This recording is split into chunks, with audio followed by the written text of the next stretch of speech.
Nous avons vu que pour réussir sur le plan international, c'est-à-dire une entreprise qui veut se développer sur le plan international et avoir le leadership du marché, devenir une entreprise globale, il y avait un certain nombre d'impératifs. Et un de ces impératifs, c'est le fait de développer un global mindset. Global mindset, on peut traduire, c'est une ouverture d'esprit. C'est une capacité à percevoir les différences entre les cultures, entre les marchés, et aussi, pas seulement les percevoir et les comprendre, mais être capable de jeter des ponts cognitifs entre elles pour détecter des opportunités de business, des opportunités de développement pour l'entreprise. Donc maintenant, le lien avec la gestion de la diversité, bien, ce global mindset, comment est-ce qu'une entreprise va l'acquérir? On voudrait avoir ce global mindset. Est-ce qu'on va être là, attendre à étudier les différentes cultures, etc. Non, la façon la plus directe de le faire, c'est d'abord d'accepter au sein de l'entreprise, donc d'attirer les talents de divers horizons, d'être ouvert de puiser donc les talents dans le vivier de talents mondial et de faire en sorte à ce que ces gens, une fois qu'on les a attirés, qu'on puisse les retenir, en leur permettant d'une part de contribuer au sein de l'entreprise. Ils apportent avec eux donc les perceptions qu'ils ont des différents marchés, des différentes cultures.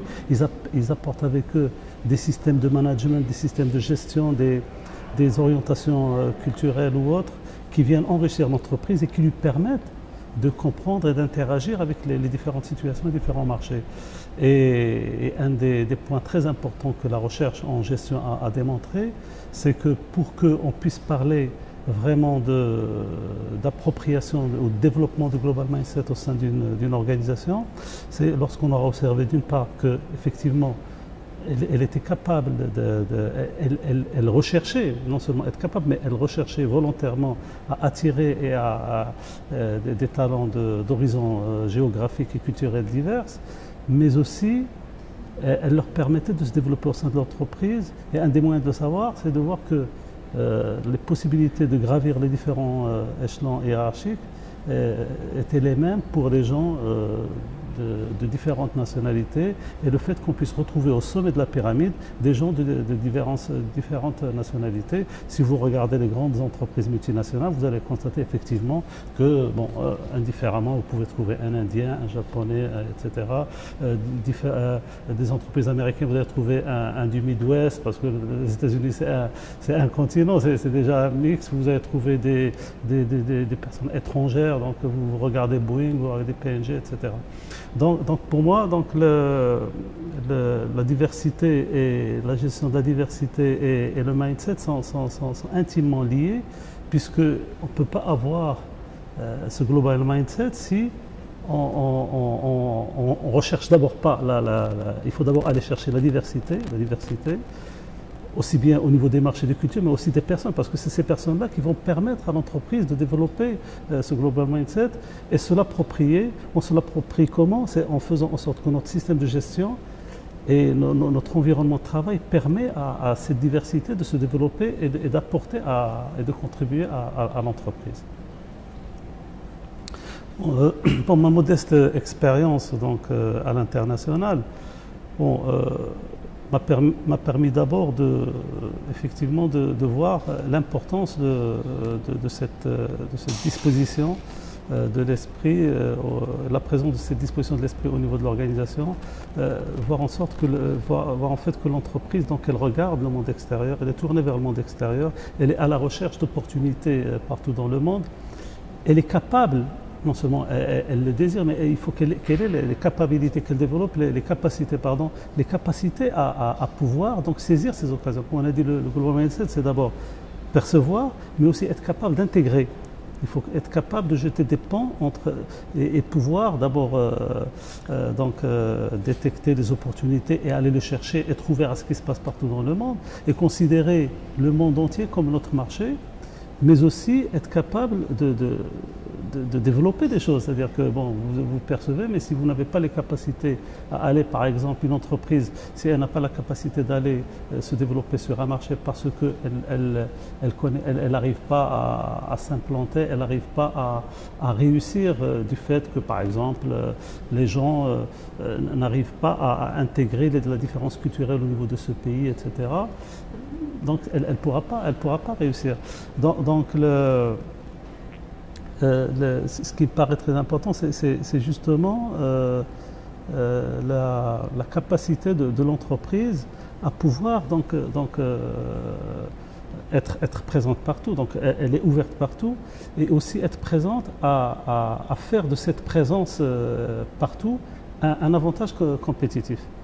Un avantage compétitif parce que si on est présent partout, si on est ouvert à tout, donc on perçoit avant les autres donc les opportunités et on peut faire jouer donc l'avantage, comme on a dit, du first mover avantage. Quand vous êtes le premier à faire quelque chose, vous avez toujours un avantage qui se traduit en avantage compétitif et pour l'entreprise donc en possibilité de se développer et d'être plus profitable, Bon, les difficultés sont très nombreuses parce que généralement dans l'entreprise, vous avez, on décide par exemple une entreprise où le CEO d'une entreprise ou le leader voit donc c'est-à-dire il a une vision pour l'entreprise et il met en place une stratégie pour atteindre donc les objectifs qu'il a fixés pour l'organisation. Et bon, un CEO visionnaire qui a compris donc l'importance donc de la globalisation et qui décide que son entreprise doit devenir un leader mondial, donc il va essayer de mettre en place tout ce qu'il faut pour y arriver. Et entre autres, donc, développer un mindset au niveau de son entreprise, comme s'approprier les best practices qu'il y a autour du monde pour que son entreprise soit plus forte, soit plus performante. Maintenant, la difficulté, c'est qu'il faudrait que ce qui est fait donc, par l'entreprise soit approprié par toute l'organisation. Il ne faut pas que ça soit quelque chose de copier-coller, donc quelque chose qu'on vient sticker pour la circonstance, parce qu'aujourd'hui il y a un courant, le patron ou le président, donc il a cette orientation, donc on essaie de faire, et puis à la moindre soit au départ du leader, soit en cas de crise, donc, parce qu'en cas de crise on revient vers ses références antérieures. Donc, et donc la difficulté c'est justement pour l'entreprise de s'approprier en fait le global mindset, cette orientation à l'international, et ça ne peut se faire que si tout le monde au sein de l'organisation perçoit cette orientation comme une nécessité et comme étant dans son intérêt.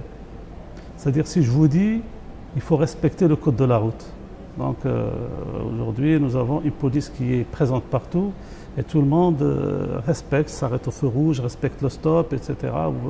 Et on a l'impression que bon, finalement les gens ont compris. Mais si on ne fait pas l'effort de faire en sorte que chacun comprenne que le code de la route, il a été fait pour le protéger d'abord et que c'est dans son intérêt de respecter le code de la route, c'est dans l'intérêt de ses enfants, c'est dans l'intérêt de sa famille, etc., etc.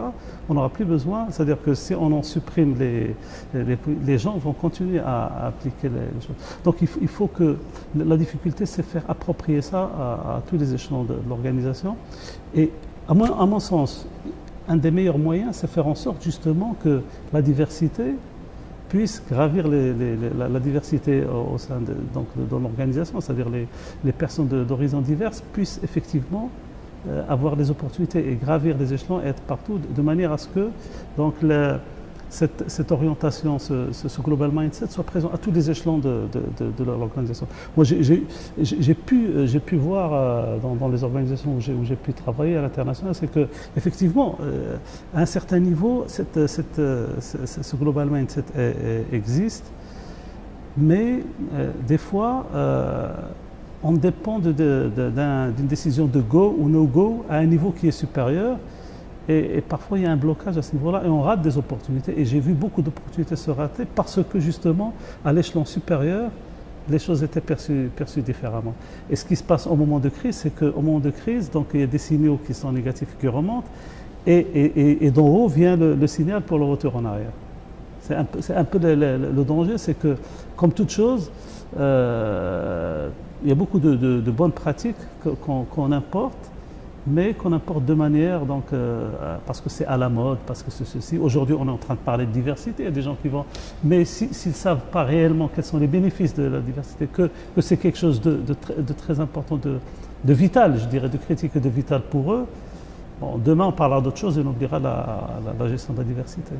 Enfin, ça c'est ce que j'ai vu à travers ma modeste expérience. Bien sûr, bon, les experts qui ont participé ici ont amené des choses beaucoup plus, disons, scientifiques.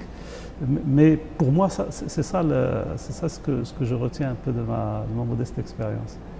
Voilà. Merci beaucoup.